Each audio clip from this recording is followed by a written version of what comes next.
Okay, we're live. Hi, everyone, and welcome to this chat about art, gaming, and collectibles at CADAF Online. Hello. Hello. Very Hello. nice to see you. Okay, so we are now entering part 2 of this conversation that we had just now with other speakers talking about art, gaming, and collectibles. I would like for you to give a quick introduction about yourself and your project. So I'm just going to start from Steve. Hi, Steve. Nice to have you. Yes, thank you for having me. I appreciate it. Steve Wand here. I'm with GameCredits as well as Digitible. I was in the crypto space back in 2013, found NFTs at ETH Waterloo in 2017 when CryptoKitties won the hackathon. And from there, I've kind of been down the rabbit hole of the NFT metaverse space. And that's where I've landed today with the rest of you.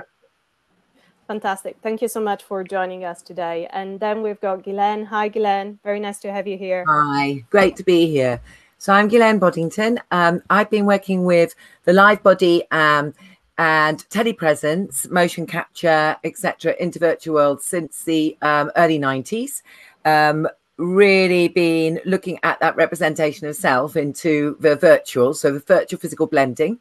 And I work onwards on a project called Internet of Bodies, where my work takes me into looking at the body connectivity through both biometrics, but also through implants and subdermal connectivities. Fantastic. I'm sure there's a lot to be talking about that subject during our conversation. Thank you for the introduction. And Deen, very nice to have you here. Hi, thanks for having me. So yeah, I'm Deen Atger. I'm non-binary and my pronouns are they and them.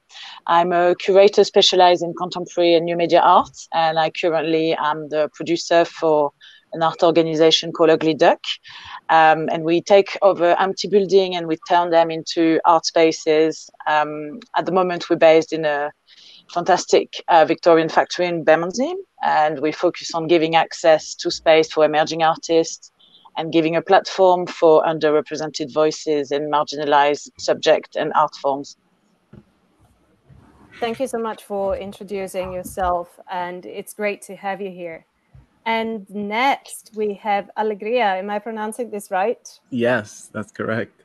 Hi, my name is Alegria. I'm here to talk a little bit about PixelChain and the whale token. There's two different projects that I'm associated with.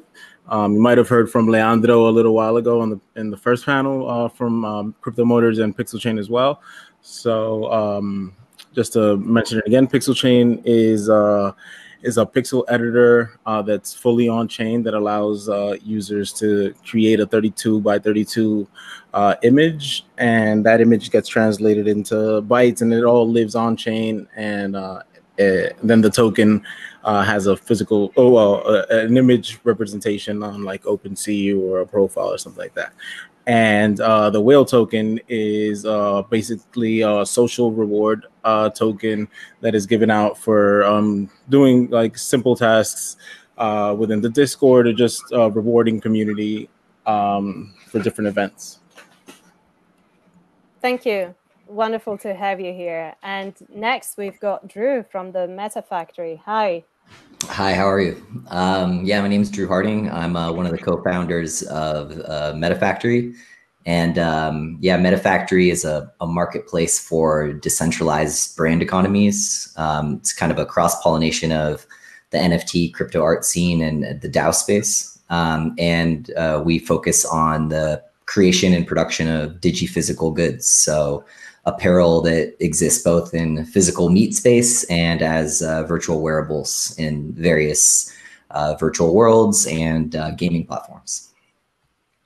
Very exciting. I've been looking at the recent products you launched on Twitter, and I'm very much eager to be talking about that with you in a moment.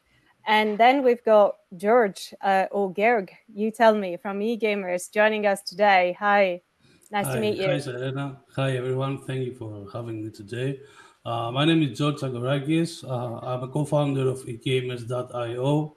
We are a blockchain gaming community and the portal founded in the summer of 2018 with the main goal to connect the gaming community with the blockchain aspect of gaming. Fantastic, thank you. And I hope we can talk more about the community aspects and how we can bridge those gaps between art and gaming in a moment. Okay, so welcome everyone. The first question I would like to address, and it's a general one, but it would help us sort of diving into the conversation, which is about what is the role of arts in the gaming industry? And, you know, looking at, for example, CADAF, which is the first digital art fair happening solely online, I think it definitely makes sense to address that question and see what are the challenges and the opportunities as well in sort of merging these two worlds. So I would like for you, maybe we can start from Steve again. How do you see the role of arts in the gaming industry?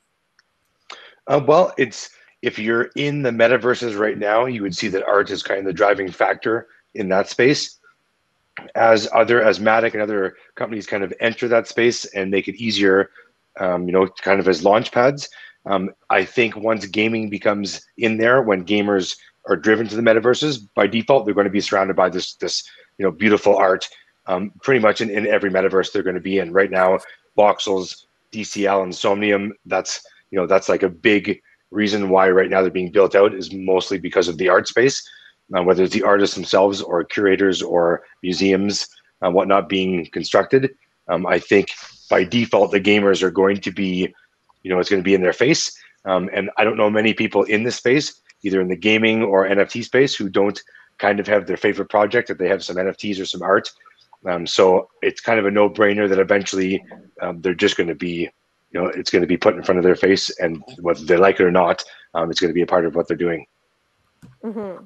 That's for sure. And I know Ghislaine also has much experience in merging these two worlds together. Yes, I mean, I think, you know, across a number of years, seeing how arts and gaming has interacted many times in different ways, both obviously in this wonderful aesthetic and creative mode, but also in terms of the methods of narrative and the way that we explore and move through fluid spaces, as the pathways that are taken, the complex pathways and the multiple choices for narratives, etc. These are, we see in much of the kind of more experimental theatre world and in the more experimental world of artists working in VR, like Rebecca Allen, for example, who was as a young artist, did the motion graphics for Craftworks for We Are Robots, yeah, which we all know. But actually now as a senior artist is making the most beautiful, wonderful, fluid, open, non-narrative virtual world spaces, which is influencing the next set of gaming, etc. Absolutely.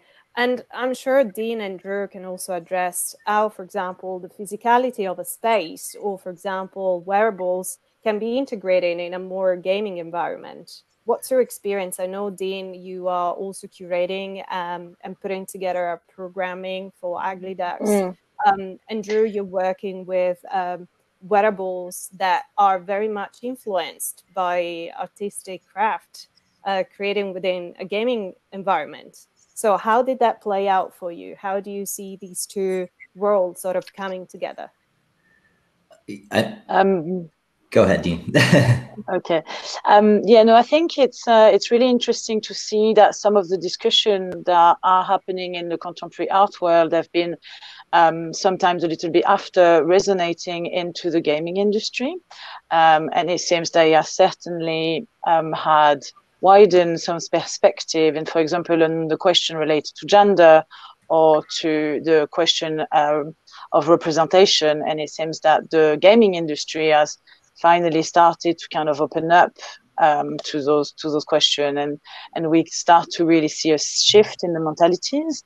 And we can see, for example, the French gaming studio Don't Nod, which is releasing the first play, which is releasing this new game called Tell Me Why, in which we can play the first trans man character in a AAA mainstream video game. And I really think this is one aspect of how art can also inspire the gaming industry in terms of more kind of identity politics. Yeah, that's for sure. What's your experience, Drew, on that topic? Myself, sorry. Yeah, I was talking Oh, yeah. about the experience in the wearables and creating, Yeah. those products that refer to the gaming environment. Yeah, I mean, in the last, I believe it was in 2017, we saw gaming, and it's continued on this trend, but the economy within the gaming industry has surpassed both music and movies combined. So from an entertainment perspective, it's a massive force to be reckoned with. And within that, some of the largest properties, the most profitable properties being, I'd say, Fortnite or maybe the Riot League of Legends. The primary economy and profit driver of that is actually aesthetic skins. It's wearables, essentially. These don't necessarily affect gameplay in any way. They're purely a form of expression within the game, a way to distinguish yourself against other players, amongst other players. And so looking at that is fascinating, because those are also coming from the standpoint of a centralized platform, a single publisher, where that's occurring, where there's no form or concept of verifiable ownership, of transferability, interoperability, that all the things blockchain provides for. So you can see how this starts to play into when you compound that conversation with this possibility of verifiable ownership and putting the user in control of the assets themselves versus under the control of like a centralized publisher. So yeah, our interest is expanding upon that in that model, both in a gaming industry sense and in a general physical branding and brand emergence sense. So yeah, and specifically for us, it's about kind of growing, empowering, and building the community and the Web3 culture within itself. The art, kind of focusing on the artists and the communities already in the space and building those up as they're already the thought leaders and kind of pushing the envelope forward. So we're looking to leverage this in regards to existing and up and coming blockchain game platforms, and then also in just the virtual world wearable sense. So Decentraland, CryptoVoxel, Somnium, as Steve touched on. So. Absolutely. And these are really becoming the places where we all sort of navigate in, since the beginning of the lockdown. I feel most of us have been very much present within CryptoVoxel, Decentraland, sort of experiencing these new worlds, and in Somnium space as well. Alegria, and then we'll pass on to George as well. I was interested to know from you, since you're very much involved in these spaces, what do you think are the challenges, but also the opportunities in gamifying art?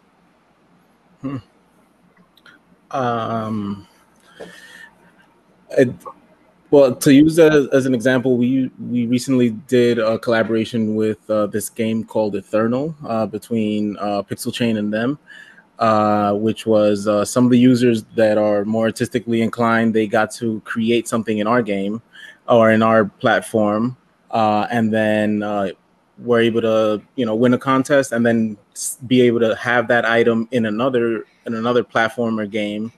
That was all very easy. Well, very easy from the user's standpoint, right? Like, oh, I submitted a thing and the thing happened and I have my item. But it wasn't as simple as one would have liked. And I think those are still the limitations, right? That it's not easy port over, because in the behind the scenes, it took like quite a team to make this happen, or then to submit it for further minting. And now we have these crazy gas prices. So there's plenty of challenges with a little 32 by 32 pixel image.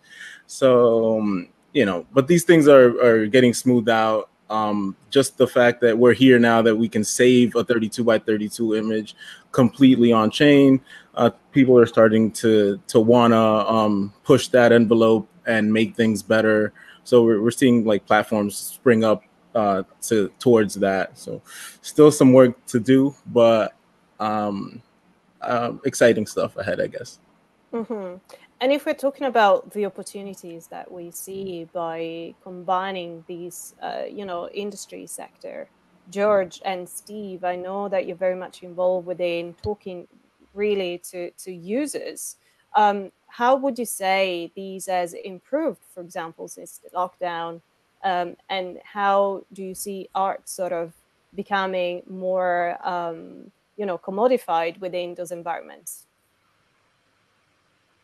Okay, first of all, let me begin by saying that art is a very crucial part for games. It's the first thing that players see, and it is as much important as the gameplay, right? So, like Steve said earlier, we see art nowadays in the metaverses, whether it is Decentraland or Crypto Voxels or Somnium. Art has a big place in these virtual worlds, and it could definitely drive adoption to the blockchain, especially when you consider that the art now has ownership and it's scarce. And so to answer your other question, there are some challenges when it comes to integrating art in games. One of the challenges is the minting process, and when it comes on the blockchain, where some things are not working as expected right now, especially on Ethereum with the high gas prices and all that stuff. But eventually, art will find its way on the gaming industry. And I'm not saying just art from the side that these graphics look amazing. Art, when it comes to any form of it, it will find its way in the gaming industry for sure. And the advantage is that players could interact with it. For example, let's say we have a sculpture from an artist. A 3D artist could take this sculpture, integrate it inside a game, and the player could interact with this, start a quest, complete another quest, and this could definitely drive some players into this game, at least the ones who are interested in the art. For sure. And Steve, how do you see that going in terms of the opportunities, challenges, and also communicating those to the communities in the best way possible? Well, I think the Decentraland right now this week for Art Week is doing a fantastic job of that. They're the 10-day. I've been collecting my POAPs. I've been on a mission to get all 10 of those. But as far as right now, like when you go in the metaverses, the most stunning buildings, the most complex and integrated, like interactive buildings that you're engaging with are typically the art galleries and what's being launched this week. As far as async is pushing different, with the different skins, how I can myself or the price of BTC or ETH is able to change the colors of this, or there might be another face come out of the artwork in the background.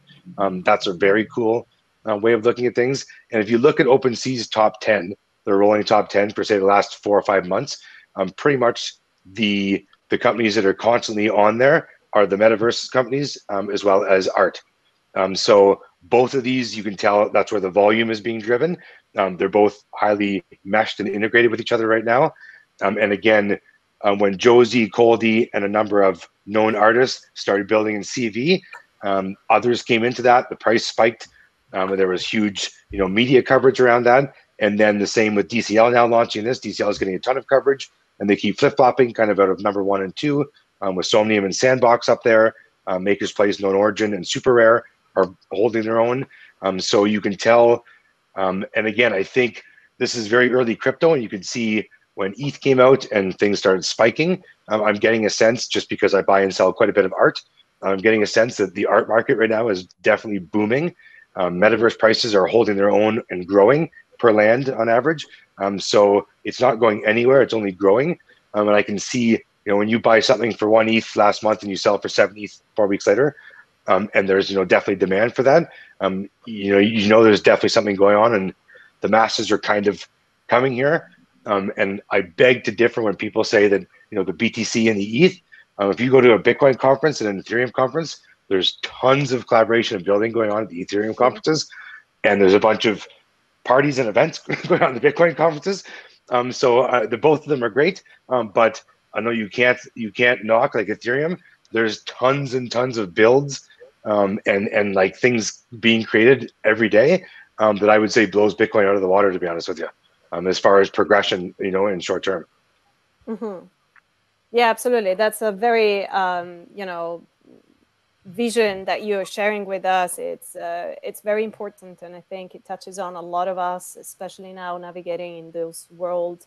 That's something that I wanted to address to Ghislaine and Drew and Deen, because I feel they had much experience in working in physical spaces and within the body.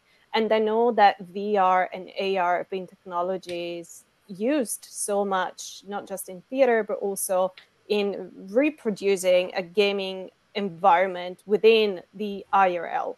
So in terms of curating and looking at contemporary art and those technologies, and also Drew, I think you can also touch on that. I am interested to hear from you. How do you see these shifting from a physical space into a digital space? And is that really a need for us to be replicating what we have in the physical world into the digital world? Meaning, do we actually need to, emulate similar experiences, or can we be a bit more daring? So, Ghislaine, I would like to sort of pass on the word to you to start with, because I know you've been one of the pioneers experimenting with technologies in art. Yes, well, my background, just to be really clear, is performing arts, and I'm coming from the dance sector. And in the early 90s, I got very engrossed in the technology sector too. So they kind of came together and blended in for me. And my slight obsession was full body telepresence. So we started working as a collective, Shinkansen Sound and Movement Research, in around 1989 on trying to get remote stage connectivity going. We used 2 live physical studios. We have live audiences in both, but we were always streaming from one to the other, but also streaming an output onto the web. So there was always a final ULR output, which was live and also obviously archived. So great fun, did lots of experiments with that right through the 90s. This is all full body stuff. So, and then actually moved lots of pieces, etc. But I thought I'd tell you quickly about Me and My Shadow, which actually Deen worked on with me too. We both worked together on this piece for the National Theatre in the Olympics year, where we created a large-scale virtual world of Sim, which actually hung between 4 portals, one in London, one in Brussels, one in Istanbul, one in Paris. And participants could enter one at a time into those 4 portals and instantly become an avatar and move through that virtual world and meet the participants from the other 3 cities. It was real time. It was full body. You had a ripple to show your liveness, your heartbeat. We had individual sounds and colors linked to location. And the game was based really on just digital intimacy, trying to find each other and hug within that virtual space. Yeah. So that was around 2012. We used Connect for that. Yeah. Multiple Connects. Of course, Connect is a living room tool, yes, actually in use for gaming, domestic, etc. But now, of course, we are moving into much bigger realms when we start to look at deep neural networks and AI modeling, being trained to take in motion, etc., and potentially being able to carry around with us a whole set of motions that we use in multiple different metaverses. Thank you. That's so fascinating to actually hear what the story of these technologies as represented for many of us as artists. And Deen, what's your experience in sort of curating exhibitions and working on projects that had VR and AR technologies embedded within it? Sorry, is it for me, this question? Yes. Thank you. Oh, sorry. Can you repeat? I was just it was Of course, yeah, sure. I was interested, since Ghislaine gave us a good introduction about, kind of the history of how artists have been interacting with VR and AR technologies. And I was sort of touching upon the fact that, do we actually need to replicate the physical environment within the digital one? So we've seen experiments such as Decentraland and CryptoVoxel, for example, sort of being more creative in a way and having a bold vision towards what we could imagine. And also CADAF as a fair is sort of proposing yet a new model of encountering one another into the metaverse. So I was interested to know from you, from a curatorial point of view, how you've been merging technologies and applying those technologies such as VR and AR in a gamified art experience. Yeah, totally. I think since the 90s, digital interactive art has also risen in popularity and have many times been really successful in its attempt to shift the position of a passive viewer into an active player when experiencing an artwork. And I'm very interested in that. And I think we can see clearly more and more intersection between game, contemporary art, education, and curating. And I think for this, the shift of position from the passive to active becomes a really interesting vector for better identification and for better understanding of different stories and different experience. And for this, again, in terms of identity politics, I would like to kind of talk a bit more about an artwork called We Are Here Because of Those That Are Not, created by Danielle Brathwaite-Shirley, who's a Black trans woman. And this artwork was presented at the Science Gallery. And it's essentially, it's a game where you go through a journey and you have to resurrect trans memories. And the way it's presented is really interesting because this game is accessible online, but in the context of a museum, was presented in a room, and the viewer is sitting in kind of in a gamer seat, and you have the 3 buttons in front of you. And I think it's really interesting to physically, basically this position physically makes you recognize and acknowledge your privilege. And it's the first privilege in this specific piece is actually to be alive, because as in opposition of the kind of characters in the story. And with this privilege, you can resurrect Black trans memory and ancestors. And this really makes you grasp quite strongly how in real life, you can also use those privilege that you've just used on this online to enable minorities to kind of help them to have a better life or spoke for them. And I think this is just really interesting how, you know, you have this kind of dialogue between the physical and the digital, and that actually the digital can really influence the physical rather than only the physical influencing the digital. For sure, there's a lot of communication in terms of how do we perceive those environments and also the sensorial experience that we can somehow emulate.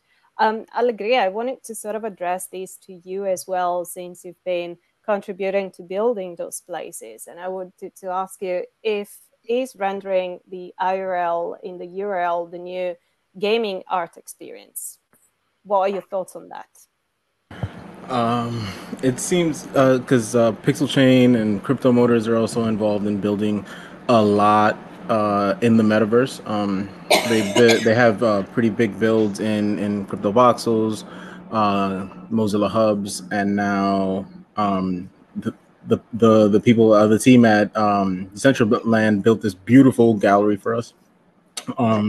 In PixelChain, so we're very familiar with you know, with what people are asking for, since they do builds for others, and it always kind of, we haven't seen things get too crazy. It's usually like, oh, can you recreate this same building? So people like have an affinity to how the way things are, and aren't too aware yet of what the possibilities are of this brand new world, right? Like, oh, there is no need for stairs, or so people are getting around to it. Oh, you can fly, so you don't need to do you know, silly things like interpret it this way.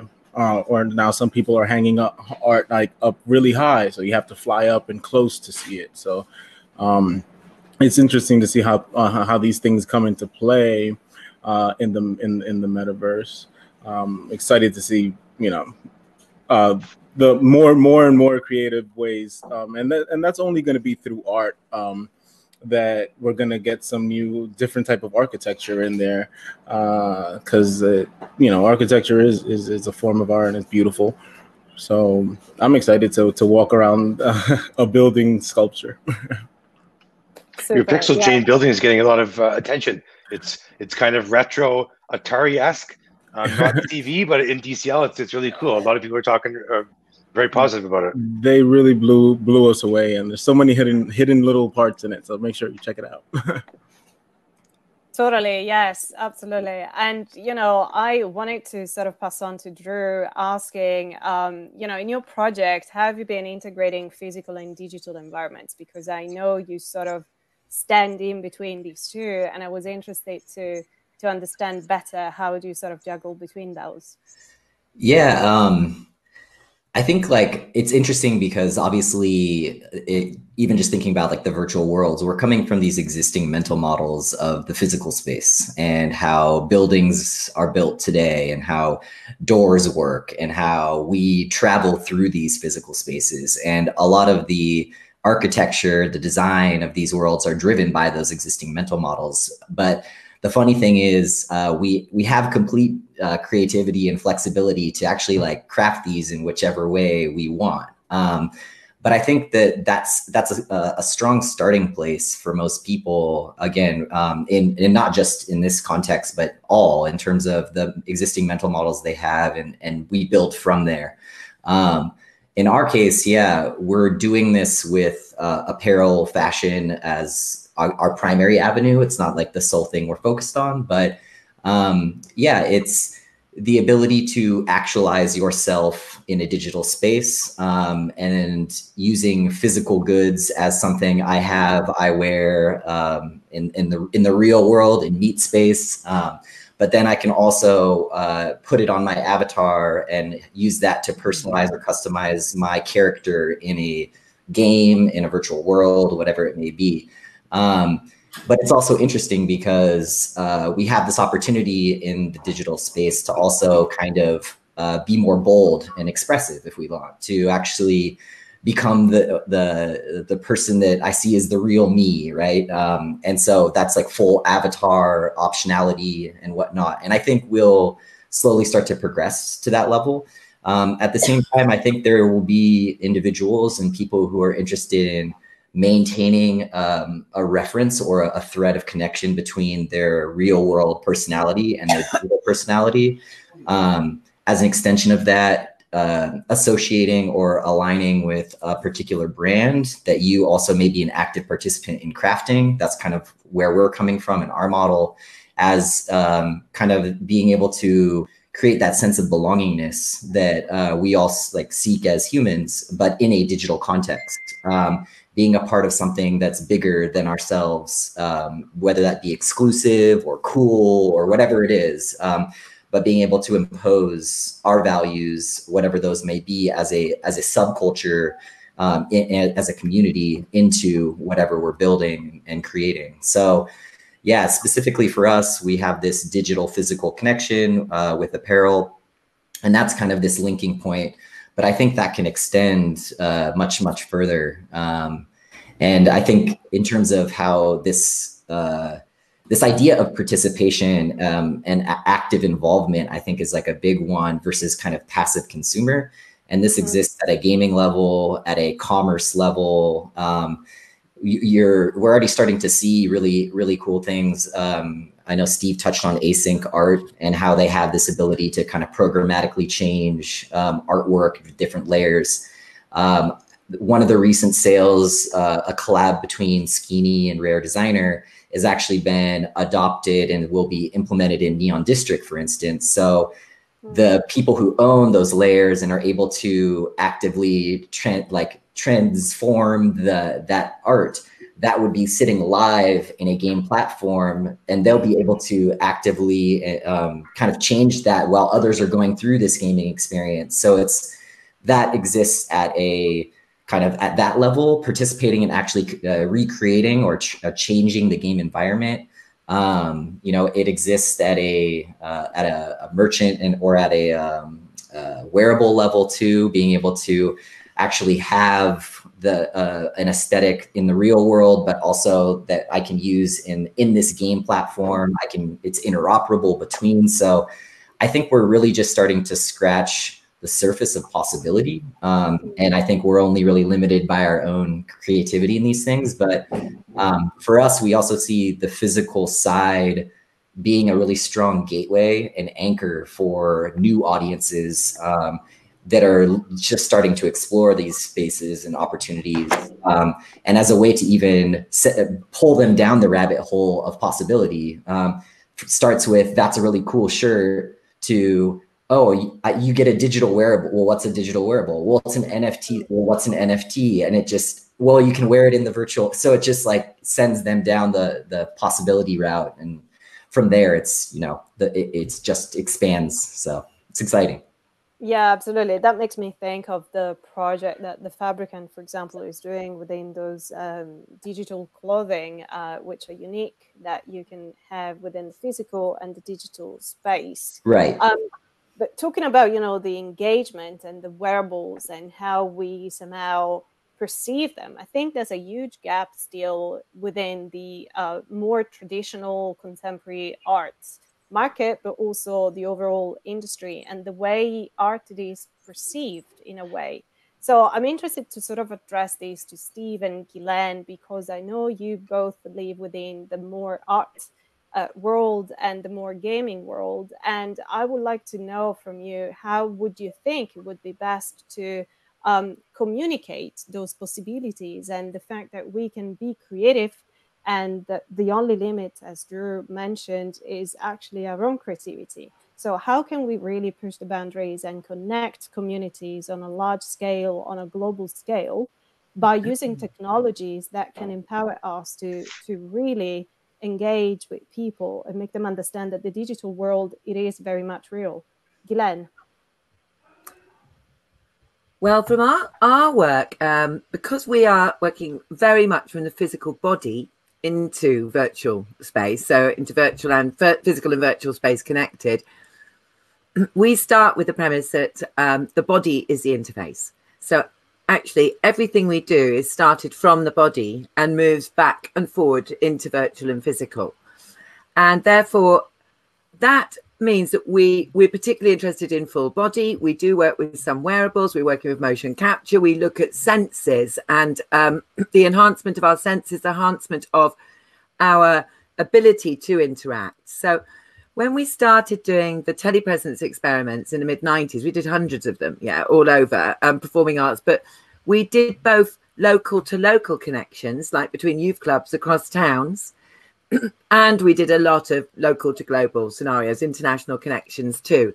And there, I think we learned a lot of methods and techniques, as one does when one's creating virtual worlds too, about actually the way that people will behave or navigate or orientate themselves within those environments.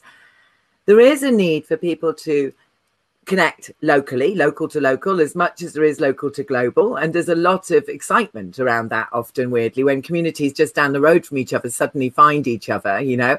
But there is also, I think, a need for the proof that the liveness, that the real time is happening. And when you're doing performance stuff, you can do that through, you know, Mexican waves, or through questions and answers, or through just, you know, everyone waving at each other like we did at the beginning of this, just to kind of prove the liveness side of it. So I think what's interesting for onwards is actually how do we aim towards those ongoing connections and make them more meaningful, but and make them fun, and make them definitely continue this ability, the wonderful ability within virtual worlds to actually completely shapeshift into another being, another part of yourself, or a multi-self that you want to explore in different ways. This is all about identity.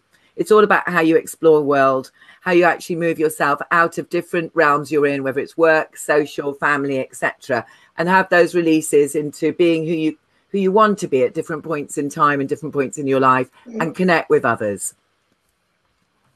Thank you. Yes. And Steve, if we're talking about engaging with communities on a global scale, what does that look for you? Oh, I think you need to unmute yourself. Thank you very much. I think with what's gone on in the last 4 months, there's definitely been a driver to excel this into the virtual world. You can tell by sales of virtual headsets, being sold out across the world. tons of more people flooded into. I used to go on VR chat, and I would be in there, and there'd be 3 of us in a group. Then it became 20, and then 60, and then all of a sudden you couldn't get in anymore because it was getting too full. So I think the engagement of the masses, they're realizing that virtually is kind of maybe moving forward the way the norm is going to be. Brick and mortar is kind of the way we used to do things, and that excelled very quickly with this.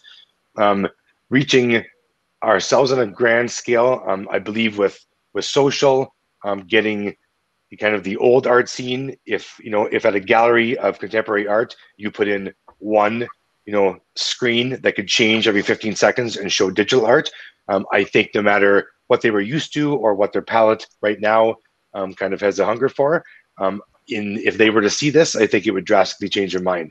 If anyone goes into, say, Decentraland and walks in the auditorium and sees Josie's artwork around, no one comes out and going, wow, that was disappointing. Everyone's like, oh my good God, I can't believe that exists already. And typically kind of it spreads from there. So I think getting people into the space first, or giving them a very short glimpse of the possibilities and what's being built out right now, and these are very early days still, should open their mind up and at least give them a taste for what's possible moving forward. And digital art is only getting better with the more layers, and things that can be done with it. Absolutely, yes. I think in the next few years we'll see how actually digital technologies can empower so much within the contemporary art world. And George, since you are connected with so many users all across the globe, how do you think will be best to sort of invite people to be joining those virtual worlds, and how would you best communicate to them?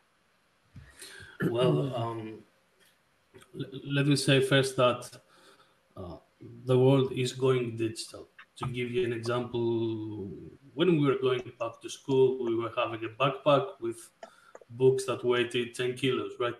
Today, kids have a tablet. So everything is going digital. And the virtual worlds, if you've seen the Ready Player One movie, which actually immerses into the virtual worlds, it shows us that the future is digital. So especially from the youth generation today, there is a huge interest when it comes to anything digital rather than physical. So the virtual worlds today can provide a nice way to be entertained, which is a very big aspect and the reason to choose to join the virtual world. And on the other hand, all these projects, and like Steve said earlier, we are in the early days. All these projects are evolving, and they are evolving in a way that players and kids today can actually have a job inside the virtual world. Like Neo World, for example, is trying to do, which, if I'm not mistaken, Neo World is the very, very first virtual world on the blockchain. So there is all this momentum right now for the virtual worlds and anything digital, and the new generation embraces that stuff. So it's kind of actually easier today to get them join a virtual world rather than it was a few years ago, like for example Second Life, which was it was a virtual world, but it wasn't any of interest for the most of the players. So today, yeah, definitely digital is the new era. It's the new black, like people say. So it's gonna be a very great experience and a long journey, definitely. Thank you for sharing your vision on this point. I'm curious to hear from Alegria, if we're talking about, moving on from communicating to users and thinking about how we can make our own projects scalable, thinking about scalability on a global level, how would you see that going? What's your vision on how we can make those projects meaningful for communities on a large scale? It's hard to say about meaningful. I know maybe about making it easier, right? But if one project starts adopting an easier method, I can see them all going, and also the meaningful ones also adopting it, right? So it's also a good thing when anything can uh, onboard a user a little bit easier. There's I think recently we've seen a lot of easier wallets come in to the space where, like Fortmatic, where it's just an email and a password, kind of what the user is used to already. They have some forms of accepting fiat, or letting you charge your balance up with fiat. Again, things that people might be used to with topping up an account and stuff like that. So once things like that are standard across the board, and people understand that this token is transferable and it might cost them something to move it or whatnot, it should come with that. Because I started using projects on Wax, and the cloud wallet that they were using was so simple. Like I signed in, maybe not the most secure way. I signed in with like my Discord name, right? You know, I was buying things for like 30 cents, so I wasn't too scared. But that right there is like, oh, I can just use the same name. Like I took my little punk over there, and I got my punk on my wallet now. So it was just super easy. And they took a credit card, so why not purchase this thing? So if you can make that single thought process for a user, once they see this artwork or this game item, the thought is the same. Why not purchase it? Look how easy it was. Boom. And now you have this thing that you own. So it's changing for the better, I think, and very rapidly, which I'm happy about. Mm-hmm. Yes, and talking about interoperability and the fact that now it became so easy to pay with a card using crypto, for example. I watched a video this morning of a friend of mine who bought a coffee with crypto, and he was so excited because it was the first time that he could actually do that. And I feel, in a way, it is probably a possibility to onboard people by sharing the fact that it can be easy, so that all these sort of gaps in between that stand in between us and the use of technology can actually shrink and make the whole experience more enjoyable in a way. I was curious to hear from Drew as well on how do you see your project scaling? Yeah, that's a great question. Obviously, the harder part of the scaling question is actually the physical goods production. And I honestly think as this conversation, this opportunity progresses, we're likely to see more interest and possibly even higher valuations around the digital pieces themselves. It's been interesting to see the responses of people, or to actually just watch the both pricing and purchasing dynamics and differences in between somebody considering spending, say, $400 on an actual shirt versus $400 on a wearable. In the latter situation, there seems to be a lot less consideration or thought. In the physical shirt conversation, there seems to be a little bit more like, again, maybe it's the mental model of, I know what I typically pay for a shirt, for a pair of pants, for whatnot. And but yeah, the general like purchasing and spending habits are different. Scalability in general, our project's multifaceted in that we are looking to launch and help kind of curate and cultivate decentralized brands that are in combination with artists and then their communities. And these communities are able to be actually active participants, as I was talking to previously, in helping to create products, helping to market those products, earn from their contributions, et cetera. So we're looking to really rely on the community themselves to kind of lift up, accelerate, and grow each independent brand. And so it's really kind of the activation and the growth is kind of a group effort. It's on everybody, and the incentives are aligned to reward those who contribute and add value, et cetera, et cetera. So We've streamlined a lot of the physical production side of it as well. That's kind of a lot of the lift that we as Metafactory are taking off the artists directly, so they can continue to just focus on their art. They don't need to worry about all the headache of the back office, like fashion and clothes production and fulfillment and all those types of things. Where this kind of goes, and one of the things we've been talking about a lot internally is kind of flipping the model a bit, where we've seen this movement with NFTs, where people are putting more metadata directly on chain, stored on IPFS or Arweave, NFT 42, and some other groups have taken this approach on. I can see this extending, and one of the things we're working on to copyright and IP licensing, personal use and commercial use built directly into the asset itself.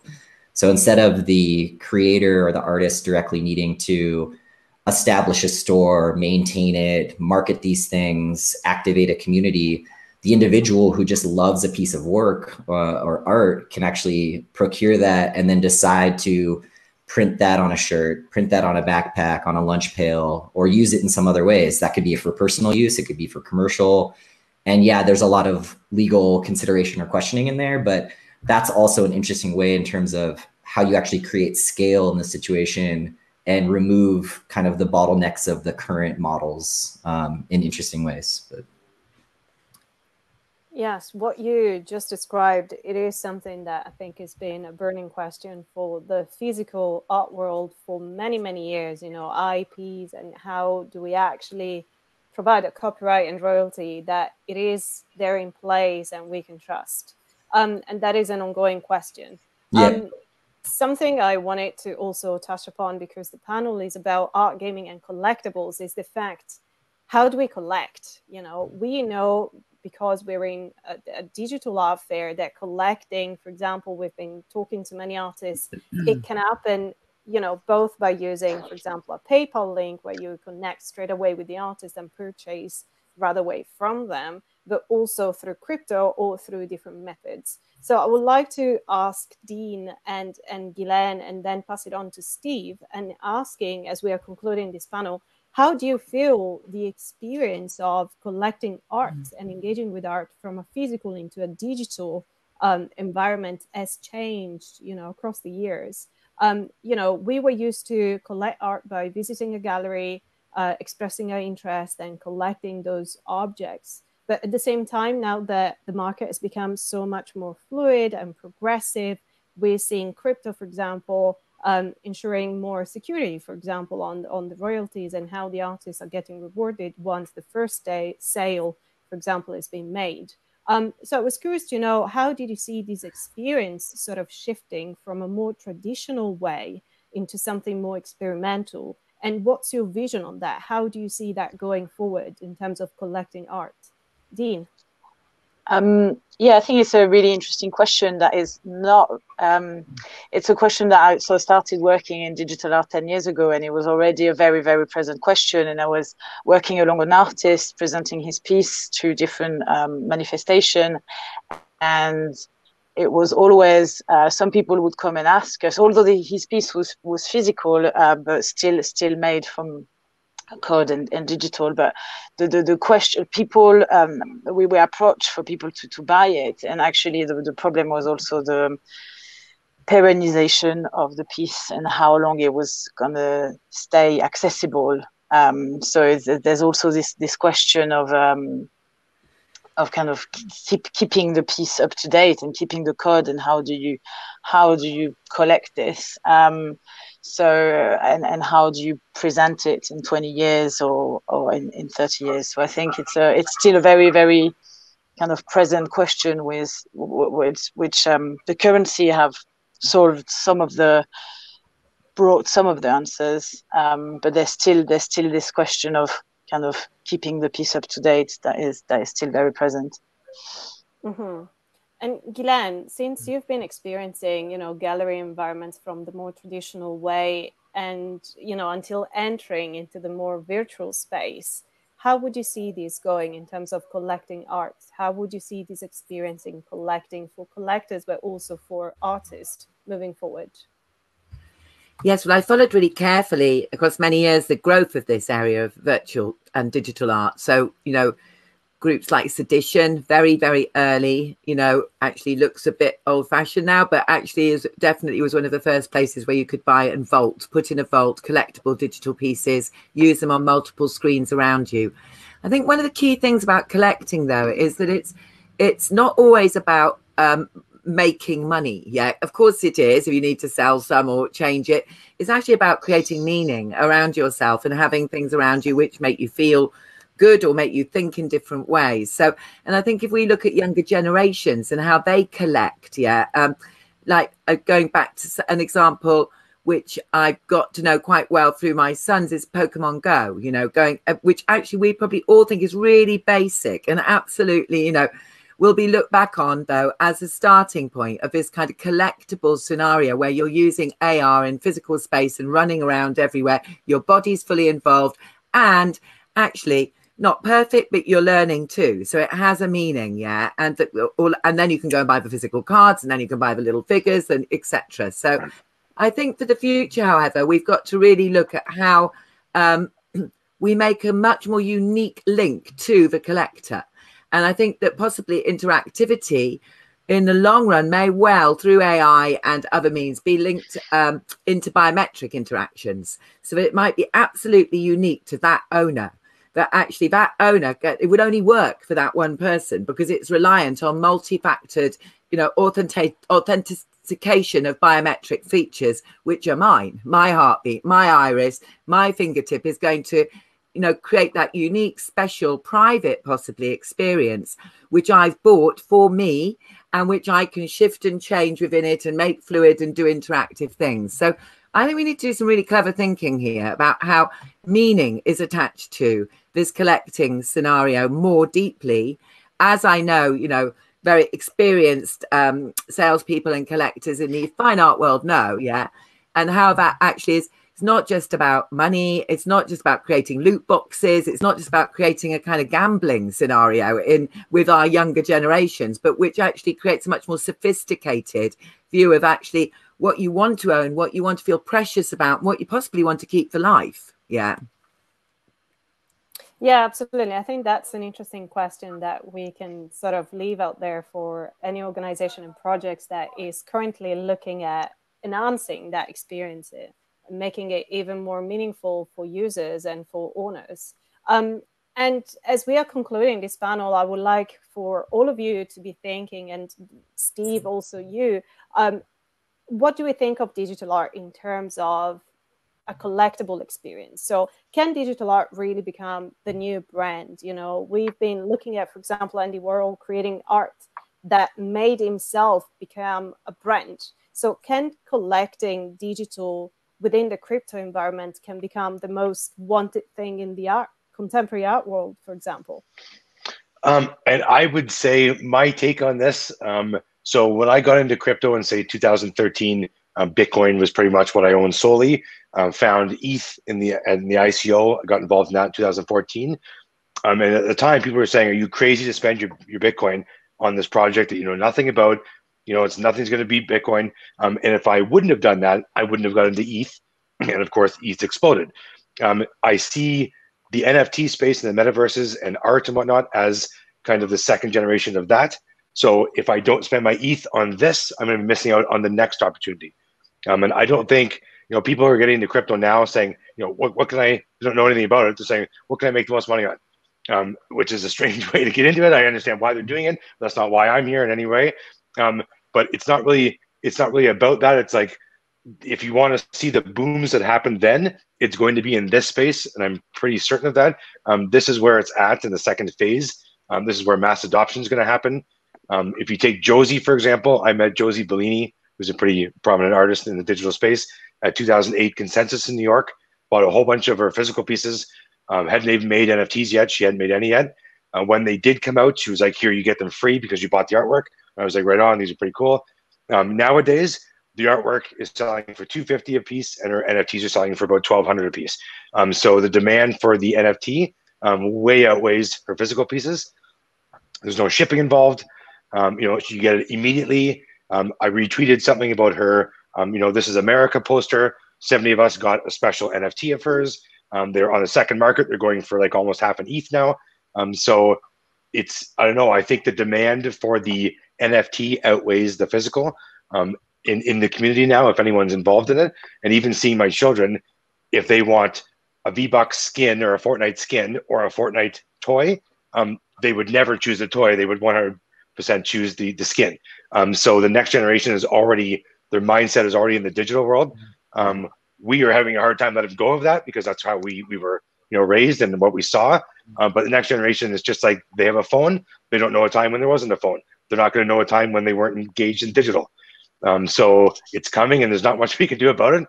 And I, for one, want to build something really cool so that they, you know, can utilize when they get there.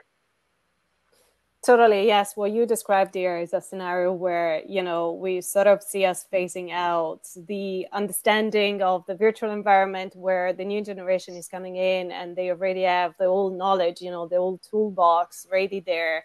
And they are already looking at applying solutions that are miles ahead from what we're thinking right now. So I'm super excited to see what the future, you know, is got to show us.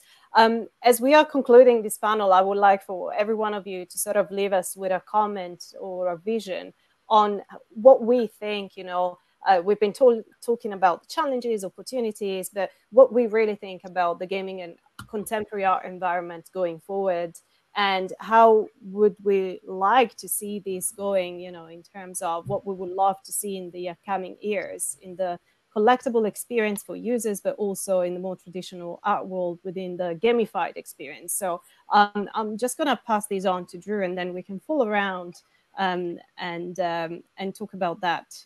Drew, what's your vision? What would you like to see happening in the future? Man, full vision would be somewhere along the lines of Snow Crash, realized for those who haven't seen or read that book.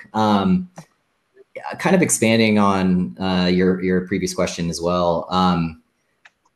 What's great about digital art and collecting, you'd think that this idea of verifiable ownership or one-of-one creations would attract this kind of like a collector that's, okay, it's mine. Like I'm seeking something that I can claim is just mine. Like, you know, you're claiming ownership over it. But I think what we've seen is actually the opposite. There's a want to share.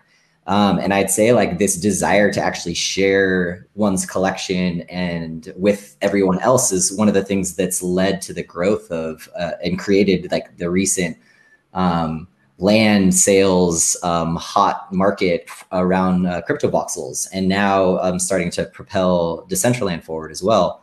You know, it's a very social experience, and I think that's what's one of the things that's fueling and will continue to kind of fuel the NFT growth, and that's art. And I see wearables as just a form of that art and that expression in a different sense.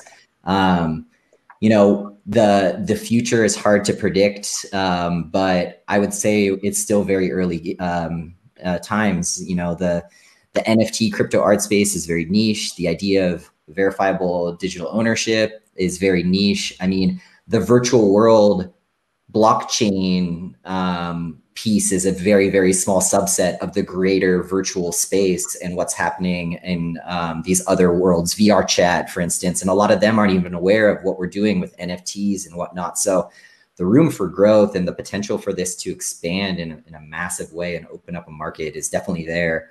And I think it's an inevitability. And I think driving that will be the want to share, the want to express, and to show off the same way that we do in the physical world.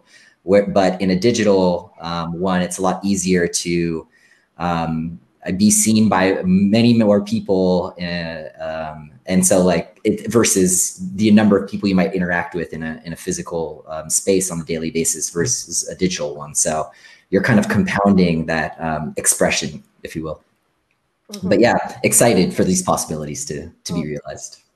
Yeah, I love your vision by saying that people now are very much more keen in sharing rather than retaining for themselves. So totally with you on that one. Yeah, for sure. Alegria, what's your vision on the future? What would you like to see in the upcoming years?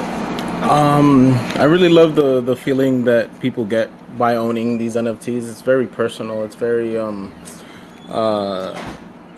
you can link it to events or link it to certain people. Since the community is so small, you know, I might buy something because I know this person and I'll never sell it just because people gift you things. So I want to see that keep growing. And you mentioned if the digital collectibles could be the most wanted assets, and like here I am like, oh, you guys have your cam on, I'm sorry I couldn't have my cam on. But a perfect example is I own this representation of myself, and this is who I am across the whole metaverse. You see me anywhere, this is who I am.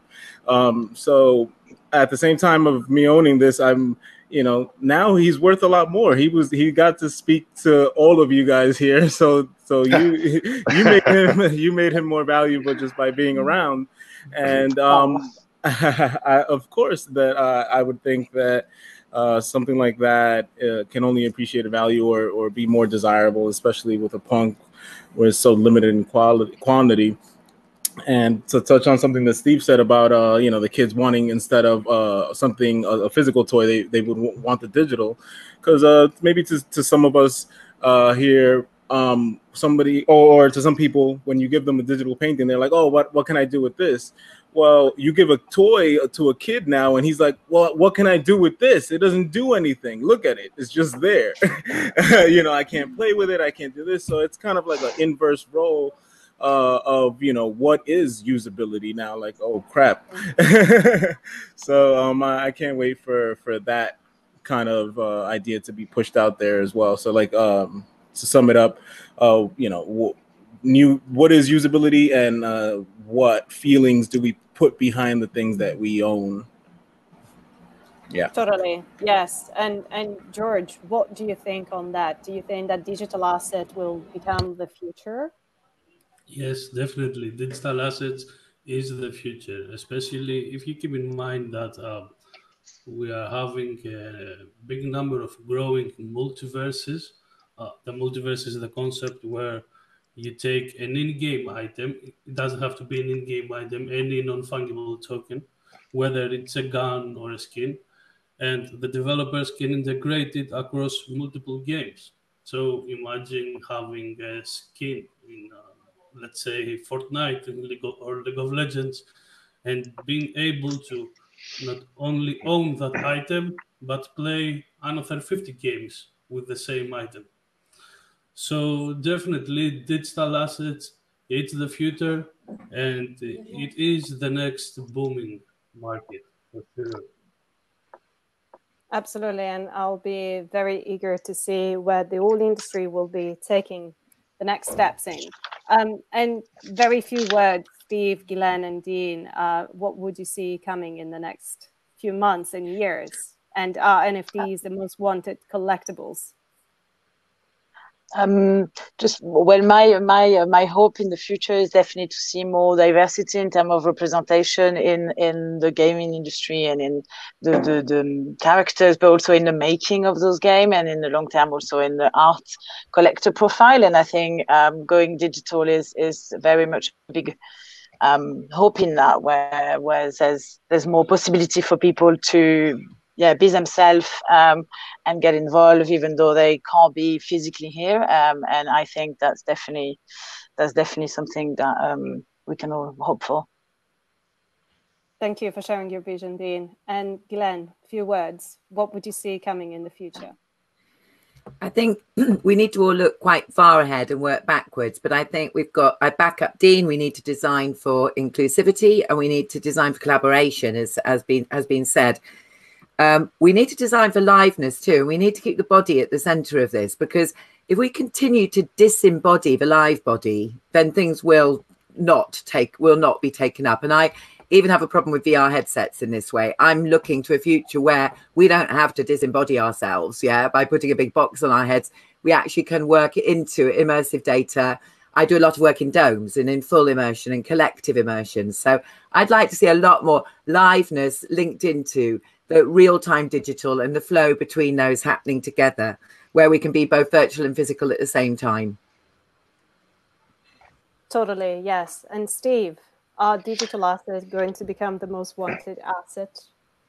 I would say from a collector's point of view, that will be the case. If you think of, say, Christie's and Sotheby's, if you bought a piece of art now and your digital ownership was a one-of-one NFT, that would just be the standard. It would be expected after some point in time that if I'm buying a piece of value, that I'm getting this NFT that proves governance, online, that this is mine, it's one of one. As far as Digitible won one of the DCL licenses, so we're one of 5 companies that gets to produce them. So if we have on every tag in the actual store in Denver that we're selling the real goods at, if we've got, scan this and enter your ETH address, you automatically get an NFT. If that becomes a norm across, say, Nike, Adidas, and all these other brands, if when you get home, you scan this and an NFT copy is produced in your wallet, it will be expected. And I would think that, if brands aren't offering that, they're handicapping themselves by not, moving forward in the digital era. Great. Thank you. Mm-hmm. All right, everyone. Thank you so much for being here today and sharing your visions and thoughts about art, gaming, and collectibles. I very much enjoyed learning from your projects and your visions. Once again, from CADAF, thank you for hosting this panel. And I would invite you all to listen to panel 1 as it was sort of entering into this conversation as we are closing it now. Very much to still discover so many good quotes and food for thought in this conversation. Once again, thank you all. I hope to see you all very soon in real life in very Yes. conversation. Yeah. Thank you Bye-bye. very much. Thank you. Thank you for having us. Thanks very much. Thanks.